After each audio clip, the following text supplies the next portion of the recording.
Hello friends, welcome to my YouTube channel Deepak learn life में आपका स्वागत है। आशा करता हूँ, उम्मीद करता हूँ आप सभी अच्छे होंगे और सभी अपना सीटेट का प्रिपरेशन कर रहे होंगे। तो आज की वीडियो में हम बात करेंगे कि सीटेट में जो हिंदी और संस्कृत में जो पैराग्राफ होते हैं, जो गद्यांश पद्यांश होते हैं, उन्हें हम कैसे सॉल्व करेंगे, इसके ऊपर पूरा वीडियो रहने वाला है। तो वीडियो पर लास्ट तक बने रहें ताकि आपको पैराग्राफ सॉल्व करने की ट्रिक आपको पता पड़ जाए, किस तरीके से आप सॉल्व कर सकते हो। क्योंकि आपको पता है कि हिंदी लैंग्वेज 1 और लैंग्वेज 2 में 15-15 नंबर का पैराग्राफ आता है। अगर आप इसको सॉल्व कर लेते हैं तो डेफिनेटली, अगर आप कोशिश ये करो कि हमारे नंबर पैराग्राफ में 15 में से 15 आएँ। अगर 15 में से 15 नहीं आ रहे तो कम से कम 12 नंबर आपके आने चाहिए। अगर आप पैराग्राफ में नंबर लेके अगर 12 नंबर लेके आते हो तो मैं डेफिनेटली श्योर होकर कहता हूँ आपका सीटेट में स्कोर बहुत अच्छा जाएगा। और सीटेट इस बार पास करना बहुत ज़रूरी इसलिए हो रहा है कंपलसरी। आपको पता है कि बीपीएससी टीआरई 3.0 का रिज़ल्ट अभी आया है, थोड़ी देर पहले, लगभग 6 बजे आया था। और उसकी कट ऑफ है जो 85 प्लस ही गई है, चाहे जूनियर की ले लो या फिर पीआरटी की, जो यूआर कैटेगरी में है। तो आज हम बात करेंगे हिंदी और संस्कृत में जो हिंदी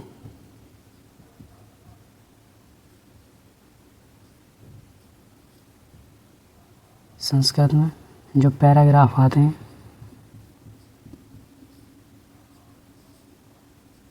इन्हें किस तरीके से हम सॉल्व करेंगे। तो इस वीडियो में बात करेंगे सीटेट 2024 दिसंबर किस तरीके से हम सॉल्व करेंगे। तो जो हमारा गद्यांश और पद्यांश होता है, गद्यांश और पद्यांश 15 नंबर का होता है। टोटल देख जाए, ये हिंदी और संस्कृत में दोनों में आता है तो 15 नंबर का होता है। तो इसे सॉल्व करने की जो मैं अगर आपको बताऊं, तो अगर आप सीटेट की तैयारी कर रहे हो तो आपको सबसे पहले करना क्या है कि कम से कम घर से 15 से 20 पैराग्राफ यानी कि गद्यांश और पद्यांश प्रैक्टिस करना है। अगर आप 15 से 20 प्रैक्टिस कर लेते हो तो डेफिनेटली मैं श्योर होकर कहता हूँ कि अगर आप जब एग्ज़ाम हॉल में बैठोगे, जब आपके सामने प्रश्न पत्र आएगा और जब ये पढ़ोगे तो आप इसको पढ़ते ही समय समझ लोगे कि जो इसका मतलब इंटेंट है, जो इसका भाव है, वो क्या कहना चाहते हैं। अगर आप प्रैक्टिस करके जाते तो एक बार जैसे ही पढ़ोगे पूरा गद्यांश तो उसका आपको पूरा भाव पता पड़ जाएगा कि उसका थॉट क्या है, मतलब कहना क्या चाहता है, उसका भाव है पूरा पैराग्राफ में आपसे क्या कहना चाहता है। हो सकता है कि मान लीजिए किसी देश के ऊपर हो, हमारे देश में भ्रष्टाचारी है, तो उस पूरे जो पैराग्राफ होता है उसमें पूरा भ्रष्टाचार के ऊपर आपको दे रखा होता है। इसी तरीके से अगर हम बात करें, हो सकता है अगर इंसान का व्यवहार कैसा है, पूरा इंसान की ज़िंदगी से रिलेटेड आपको पैराग्राफ मिलेगा कि इंसान का व्यवहार कैसा है। अगर आपका व्यवहार अच्छा होगा तो जाहिर सी बात है आप विवेकशील भी होगे, इसके ऊपर दे सकता है। और अगर देखें तो आज के टाइम पर सोशल मीडिया ज़्यादा है तो सोशल मीडिया के ऊपर दे सकता है पूरा पैराग्राफ कि सोशल मीडिया के आने से लोगों के अंदर जो है मतलब एक दूसरे से बोल चाल की जो भावनाएं बहुत कम हो चुकी हैं, लोग अपने फ़ोन में ज़्यादा बिजी रहते हैं। तो इस तरीके से आपको गद्यांश पद्यांश में अगर आप भाव, यानी कि सबसे पहला अगर देखा जाए भाव समझना है आपको। अगर आप भाव समझना सीख गए तो समझ लीजिए आप आधे से ज़्यादा पैराग्राफ सॉल्व करना सीख जाओगे। भाव समझने के साथ साथ में अगर आपको दूसरा पॉइंट करना क्या है, प्रश्न को पढ़ना है। प्रश्न को पढ़ना है। पहला भाव समझना है, सॉरी इसको दूसरा बना दें और इसको अगर हम तीसरा बना दें तो पहले में क्या हो जाएगा, पहले में हो जाएगा पैराग्राफ पढ़ना है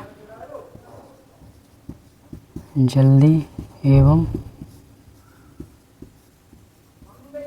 समझकर।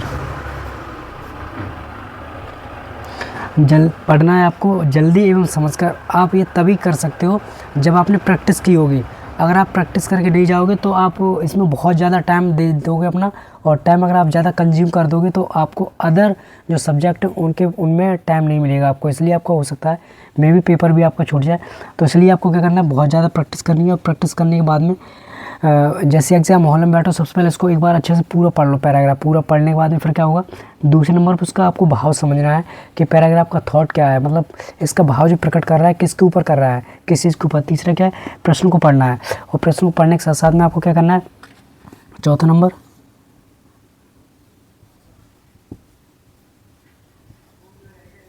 अंडरलाइन करते चलना है, करते चलना है। अंडरलाइन किस पे करोगे, जैसे मान लीजिए किसी लेखक का नाम आ गया, उस पर अंडरलाइन कर लोगे।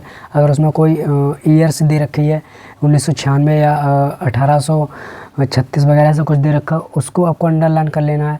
इस तरीके से अंडरलाइन करते चलना है। अगर किसी मतलब व्यक्ति का नाम है उसके ऊपर अंडरलाइन करना है, ये आपको पूछ सकता है। इसके साथ साथ में आपको पता है विलोम शब्द, इसमें से शब्द मतलब वर्डिंग निकाल लेता है। वर्डिंग में शब्द पूछ सकता है आपसे, विलोम शब्द पूछ सकता है, पर्यायवाची पूछ सकता है, उसका साथ साथ में संधि विच्छेद पूछ सकता है, समास पूछ सकता है। तो आपको इस तरीके से सॉल्व करना है। अगर आप इस तरीके से सॉल्व करोगे तो मैं डेफिनेटली कहता हूँ आपका पैराग्राफ में 15 में से 12 नंबर आप पक्का ले आओगे, कोई दिक्कत नहीं होगी किसी भी तरीके से। तो मैंने आपको यहाँ बताया किस तरीके से 15 नंबर का जो आता है ये पैराग्राफ दोनों में इस तरीके से। तो पहले क्या करना, पढ़ना है जल्दी एवं समझकर पढ़ना है। आप ये तभी कर पाओगे जब आप प्रैक्टिस करके जाओगे। बिना प्रैक्टिस करके कुछ नहीं होने वाला है। चाहे कोई टीचर कितना भी कह दे कि हाँ ये हमें तुक्का बता रहे या हमें ट्रिक बता रहे इससे हो जाएगा, भाई ऐसा कुछ नहीं है। अगर आप खुद से नहीं करके जाओगे बिल्कुल भी आप मतलब नहीं कर पाओगे पैराग्राफ में, इतना आपको बता दे रहा हूँ। इसलिए आपको पढ़ के जाना है, प्रैक्टिस करके जाना है, तभी आप इतना जल्दी कर पाओगे। उसके भाव के तभी समझ पाओगे। अगर सीधा जाके एग्जाम हॉल में आपने पहली बार पैराग्राफ पढ़ा है तो आप नहीं समझ पाओगे क्या कहना चाहता है, गलत करके चले आओगे क्या मतलब है। प्रश्न को पढ़ना, जैसे आप प्रश्न को पढ़ोगे ऑटोमेटिक आपका आंसर उस पैराग्राफ से निकल के आने लगेंगे। इसी तरीके से अंडरलाइन करते चलना है। मान लीजिए किसी राइटर का नाम है, उसके नीचे अंडरलाइन कर लिए, फिर इसके बाद इसके ऐसे अंडरलाइन कर लोगे तो आपको सीधा भी पकड़ में आ जाएगा। तो इस तरीके से आपको 4 स्टेप फॉलो करना है। ये 4 स्टेप आपको फॉलो करना है। अगर ये 4 स्टेप आपने फॉलो कर लिए, मैं डेफिनेटली कहता हूँ आपका पैराग्राफ में गद्यांश हो या पद्यांश हो डेफिनेटली 15 में से 12 स्कोर करोगे। मैं भी सीटेट का एग्ज़ाम दिया हूँ, 2 बार क्वालिफाई हुआ हूँ और दोनों बार मेरे 100+ नंबर आए। मैं इसी ट्रिक को फॉलो करता हूँ, इसी तरीके से करता हूँ। तो वीडियो बनाने का मेरा ये पर्पज़ था। अगर वीडियो पसंद आया तो वीडियो को लाइक कर देना, चैनल को सब्सक्राइब भी कर लेना, ताकि टीचिंग से जुड़ा कोई जानकारी दूँ तो उसका नोटिफिकेशन